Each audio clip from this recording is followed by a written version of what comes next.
When my mom texted me about a quick family dinner, I had this gut feeling. You know, the kind that just sits there, nagging at you, but you push it aside.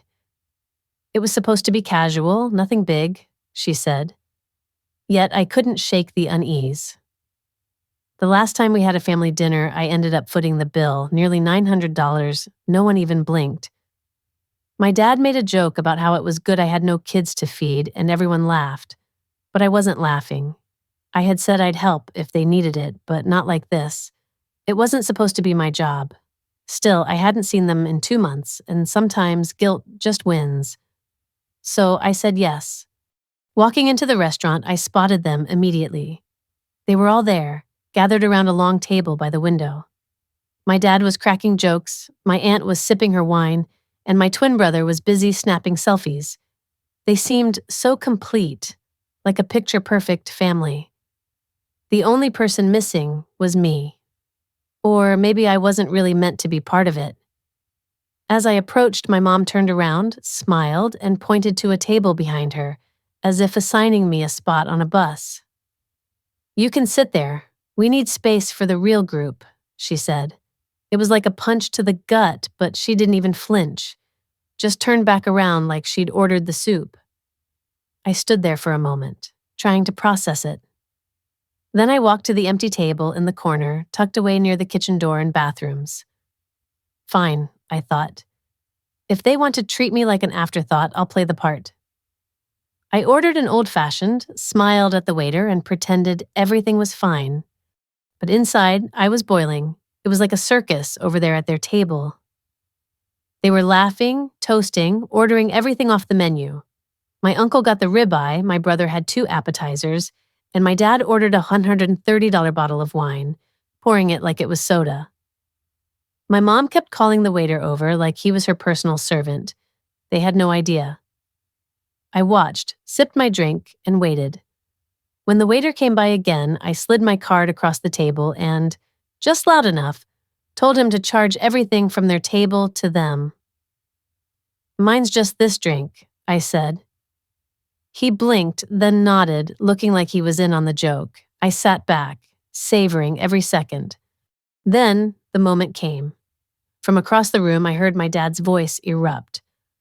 "Why is it over $1,700? Everyone turned to look at him. My aunt leaned in, confused. My brother froze mid-selfie. I stood up and walked over like it was time to say goodbye. "I paid for everything, even left a tip," I said casually. My dad's face lit up, and my mom gave me this warm smile I hadn't seen in years. They looked at me like I'd just saved them. I waved and left. Simple. They didn't realize the waiter was still following the plan. I told him to bring the bill back to them after I left. I barely made it to the parking lot before I heard the shouting. "Wait, what? She only paid for her drink. Olivia!" The next morning, I wasn't surprised when I heard knocking at my door. It was early, just past 9. My parents stood there, tired and looking frustrated. My dad didn't bother with greetings. He walked straight in, dropping the receipt on the kitchen counter like it was evidence. "It came out to $2,000, he said. "No, good morning. No, how are you? Just that number." I glanced at the receipt but didn't touch it. "I paid for my drink," I said. That's when it all started. My dad began pacing, throwing phrases at me like accusations. "We raised you better. This is low. You embarrassed us. Your uncle had to cover the tip." He acted like I'd done something unforgivable. My mom, quieter than usual, only spoke when he paused. "Olivia, we just thought you'd help." Help. That word echoed in my mind. I'll never forget that day when I realized how much I had been taken for granted. I was sitting at the side table, like I always did, while everyone else seemed to be having a great time. It was like I was invisible, only there to support them financially and emotionally without any acknowledgement. I listened quietly as they talked for over an hour, barely interjecting a word of my own. When they finally paused, I told them point blank that they were upset because I treated them exactly how they treated me. There was a brief moment of silence, a flicker of realization, but it passed quickly. My dad turned away from me and stormed out, my mom trailing behind him. I thought that would be the end of it, but I was wrong. About 10 minutes later, I heard a loud crack from outside. I rushed to the window and saw my dad jogging back to the car, my mom already seated inside. My car window on the driver's side was shattered to pieces, with glass scattered everywhere. A rock was sitting on the seat, a clear sign of what had happened. They drove off as if nothing had occurred, leaving me to stand there in disbelief at the mess in front of me. I didn't scream or chase after them. Instead, I went back inside, opened my laptop, and accessed the footage from the security cameras I had installed after a package was stolen the previous fall. The video clearly showed my dad approaching my car, looking around, picking up a rock, and hurling it through my window. I saved the footage and decided to take action. I filed a police report, providing the officer with all the details and the video evidence. He asked if I wanted to press charges or simply seek compensation.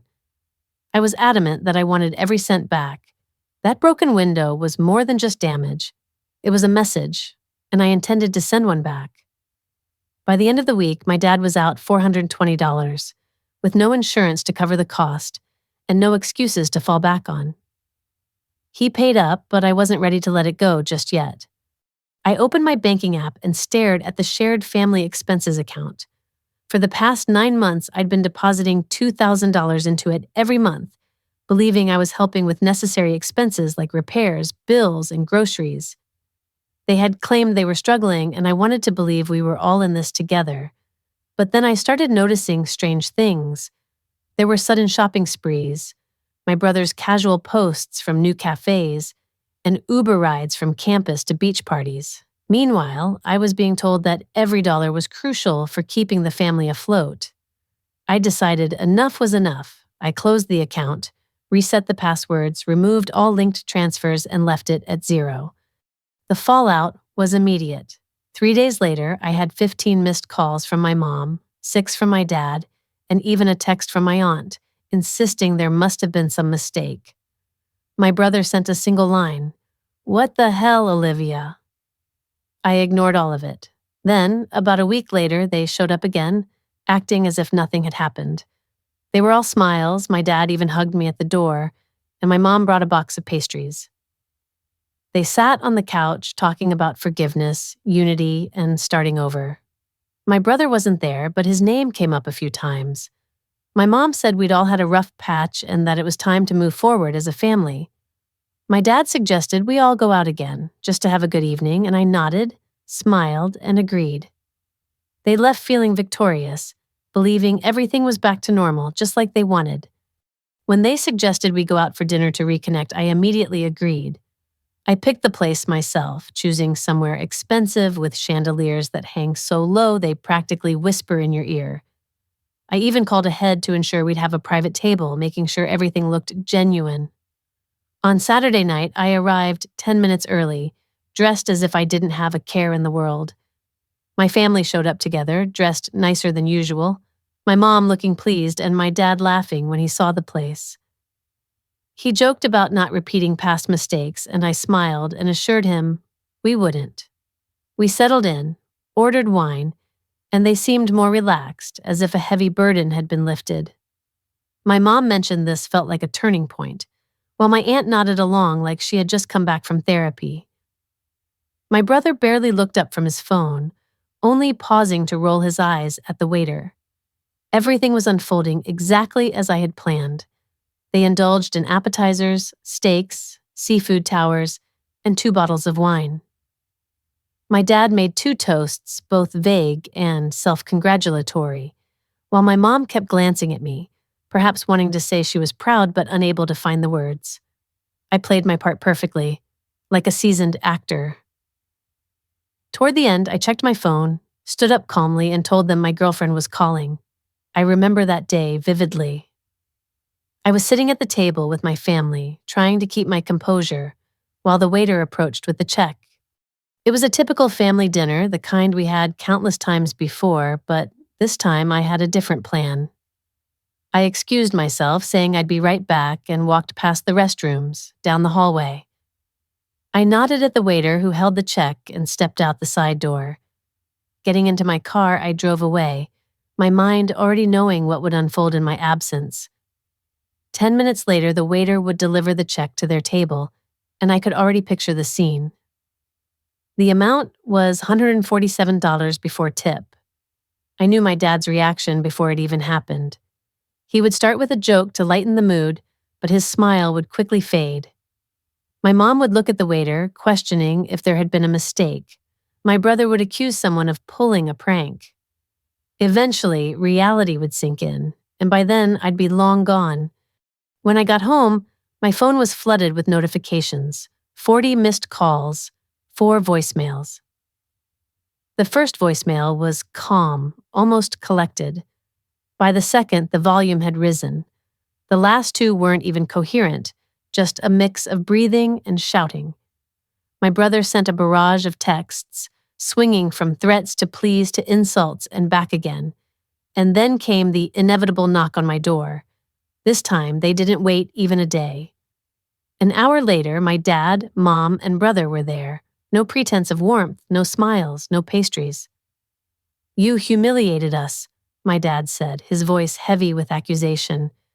"You've crossed the line," my mom added, her voice trembling slightly. My brother took over, his words cutting through the room. He called me pathetic, accused me of holding a grudge, insisted I misunderstood what family meant. For a while, I just sat quietly, letting them believe they still held the upper hand. Then, I turned to my brother and asked a simple question. "Who do you think's been paying for your tuition?" His reaction was immediate. He froze. My parents looked at each other, confusion etched on their faces. $30,000 a year, I said, my voice steady. 4 semesters, all paid for without a word. Silence filled the room. My dad tried to speak, but this time I didn't let him. I told them the line had been crossed long ago, but it would end now. The accounts were closed. If they wanted my brother to finish school, they'd have to figure it out themselves. The tension in the room was palpable. My brother seemed like he wanted to scream but didn't know where to direct his anger. I leaned back, letting the moment stretch out. My mom accused me of manipulation in a voice barely louder than a whisper. I replied that I had simply learned from the best. They spent another 20 minutes trying to negotiate, twisting the situation, painting me as the villain. At one point, my aunt even called, probably to try and calm things down, but I let it ring. Before they left, my dad warned me, "This isn't over." I nodded, acknowledging that I knew. That night, instead of anger, I felt a sense of clarity. After that dinner, the calls didn't stop. I ignored them. 40 missed calls in one night turned into 70 over the weekend. Then the texts started as if nothing had happened. On Monday morning, my mom sent a message. "Let's move on from all this. We love you." My dad followed with, "We're still a family. We need to act like it." It didn't take long for the tone to shift. By Tuesday, the messages changed. "You're hurting everyone. You're being selfish." And my personal favorite from my aunt, "Olivia, don't let money define you," as if they hadn't already done that for me. Then my brother called. No apology, no concern for how I was doing. He just asked if I'd fixed the tuition issue yet. I said no. He hung up. An hour later, I received a long email from my mom. It was meant to be heartfelt, I suppose, but halfway through, one phrase made my jaw tighten. "We've sacrificed so much for you. You owe it to us not to walk away now." Sacrificed. That word echoed in my mind for days. I kept thinking back to the months I'd been paying into that shared account. $2,000 a month, no questions asked. It was supposed to cover groceries, house repairs, utility bills. That's what they claimed, but I had access to the account records. Quietly, I'd taken screenshots of the outgoing transactions. It wasn't just groceries, there were salon visits, spa days, car detailing. My brother had withdrawn $400 in 1 week for a so-called campus emergency. It turned out to be for a concert. I waited, letting the truth simmer within me. Then, on Friday night, I sent a group message to all of them. My mom, dad, aunt, uncle, and brother. It included 3 photos, a screenshot of the shared account history, a screenshot of my bank's total contributions, and a picture of a handwritten note my dad had left me last year. "We're proud of you. You take care of us better than we deserve." No message accompanied the images, just those 3 snapshots of reality. They didn't respond immediately, but I knew they saw it. Saturday morning, I finally got a visit, but it wasn't from my parents. It was my cousin Ashley. She stood on my porch with 2 coffees, looking like she'd just escaped a fire. I remember the day I finally understood the truth. I was sitting in my small apartment, just going through the motions, when my cousin Ashley called. Ashley's never been one to soften the blow, so when she started talking about my family, I knew it was serious. She told me things I didn't want to hear, but already knew deep down. They didn't see me as a person anymore, just a function, a source of money. It hit me like a cold wave. I had stopped paying, and now they were lost, unsure how to respond. It wasn't just about them using me. It was the realization that they thought they were entitled to it. They never considered it wrong. That evening, my mom reached out. She wanted to fix things, proposing a dinner, just one dinner, no drama. She said my father was willing to let everything go if I came. It sounded so generous, as if he was doing me a favor, offering mercy. I told her I'd think about it, but I knew I wouldn't go. I started packing that night. Her words echoed in my mind, a constant reminder as I filled boxes with pieces of my life. My apartment, though small, held a lot. Memories, photos, clothes, all tokens of a family that had turned my loyalty into something they could cash in. I didn't tell anyone I was leaving. I didn't owe them that. They hadn't earned it. 3 days later, I was signing a lease on a new place a few hundred miles away in a different state. A small city with a quieter pace where no one knew my name. It felt like a fresh start, like turning a page without bothering to reread the last paragraph. But before I left, I made one final move. I logged into the tuition payment system for my brother's college and canceled all pending contributions, marking myself no longer responsible for the account. I then removed my name completely. The next day, Ashley sent me a screenshot. It was a message from my brother in the family group chat. He was panicking about his unpaid tuition, worried he'd be dropped from next semester if it wasn't resolved that week. My mom, predictably, blamed me. My dad dismissed it, saying I was doing it for revenge, and assured him they would figure it out. But I knew they couldn't, not without the backup source of money. I had cut that off too, a secret emergency fund I had built for them when my dad asked for a temporary loan. $12,000, now transferred to my private account, legally mine. I knew something else they didn't. The new SUV they bought last spring was partly financed through the same account I had been pouring money into each month. Without my contribution, the math didn't add up. Tuition, insurance, gas, house repairs, their lifestyle, all balanced on me until it didn't. When I left town, I took only what was necessary. The rest I donated, trashed, or sold. My new apartment is smaller, cleaner. It's mine. I changed my number, but kept my old phone active for one reason: to watch the missed calls pile up. They called from new numbers, sent emails, even mailed a handwritten letter asking me to reconsider for the sake of the family. Then the unexpected happened. A message from my aunt saying they were thinking of taking legal action if I didn't resume support. Legal action. I laughed out loud in my new kitchen. There was no contract, no agreement, just their entitlement now turning into desperation. And then came the silence. That was a week ago. Now I sit here, watching the sunset over a city they'll never find me in, reflecting on how far I let it go before finally choosing peace. They had molded me into a provider. Now they'll have to live without one. It's been 3 months. 3 months without forced dinners, fake apologies, or guilt disguised as love. I wake up now without checking my phone, without the dread of what kind of manipulation might be waiting for me in my inbox. The silence is beautiful, as is the freedom. I've settled in faster than expected. New apartment, new job setup, a new coffee shop down the street that knows my order by heart. I've even started dating someone. Nothing serious yet, but it feels different. Honest. She knows about the chaos I left behind, and for the first time, I'm not embarrassed to say it out loud. I thought severing ties would feel heavier, but it doesn't. It feels like pulling out a splinter you didn't realize had been festering for years. The last message I received from them was 2 weeks ago, and since then, nothing but peace. I remember the day my brother sent that message, the one that said, "You've ruined everything. Hope it was worth it." I didn't reply. What was there to say? My mother sent me a picture of the house, trying to tug at my heartstrings, I guess. She wrote, "Still your home if you want it." But it's not. It hasn't been for a long time. News spread to the rest of the family, and a few reached out. Some said they were proud of me. One of my uncles even mentioned, "You did what I never had the guts to do."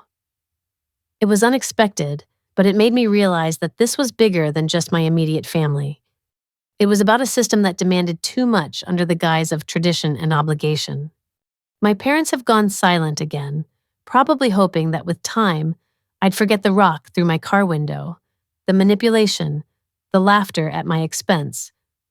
But I won't. The truth is, I don't hate them. I just don't trust them anymore. And that's the key difference. I've started building a life independently, without needing their approval or being tied to their expectations.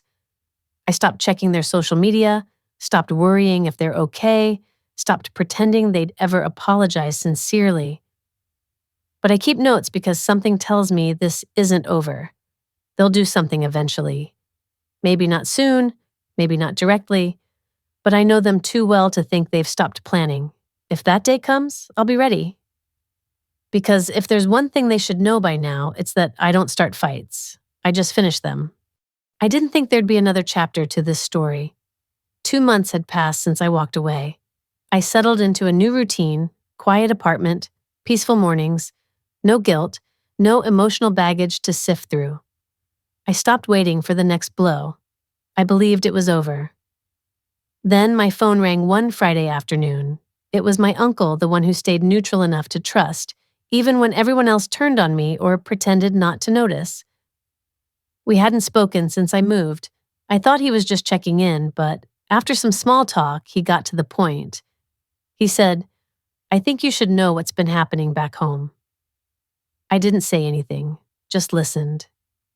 And for the first time in a long while, what I heard didn't make me angry. Apparently, after I cut ties and withdrew my support, reality hit them hard. The financial safety net I provided disappeared overnight, leaving them to fend for themselves. My dad, who once said, "Manual labor is for those who didn't try hard enough," took a second job at an auto repair shop. Weekends, full shifts, no boasting, just work.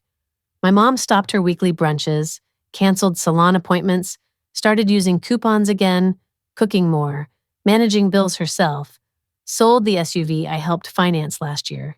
They didn't just adjust their lifestyle, they had to confront their egos. But the biggest surprise was about my brother. The same brother who mocked me for being too serious about money now works night shifts at a McDonald's near his campus. He shares rent with roommates, packs his lunch, hasn't asked my parents for money in over a month. He said he doesn't want to add to their burden. My uncle mentioned my brother feels guilty about everything, that working has humbled him. It stopped me in my tracks. My uncle wasn't finished. He said my parents, without prompting, admitted to him, "We know we ruined something with Olivia. We know it's not fixable right away. But if she ever decides to come home, we're not going to pretend anymore. We'll ask for her forgiveness, and this time, we'll mean it." I didn't respond immediately, just sat there, staring into space. It wasn't about the apology or even their effort. It was the possibility that they might have finally stopped talking and started learning. That night, I went for a walk by the water, hands in my jacket, reflecting on everything. From the restaurant incident to the rock through my window to cutting them off completely. I replayed it all, not with anger or regret, but to comprehend how far things had gone and how much had changed. I guess I should start by saying that trust doesn't come easy to me anymore. It's not that I don't want to trust. It's just that I've learned to rely on patterns rather than words. Words can be so deceiving, you know? They can sound all sweet and convincing, but actions, they tell the real story. So I'm trying something different. I'm not rushing back to my family, not pretending like everything's perfect with warm hugs and gatherings. But I've decided to visit, not to forgive them right away, but to see who they are without me in their lives. I want to see if they meant what they said about wanting to change, about asking for forgiveness. If they really did, then I'm willing to listen. And if not, I'm ready to walk away again. It's as simple as that. I'll write about it after the visit because if there's one thing I've learned, it's that endings aren't set in stone.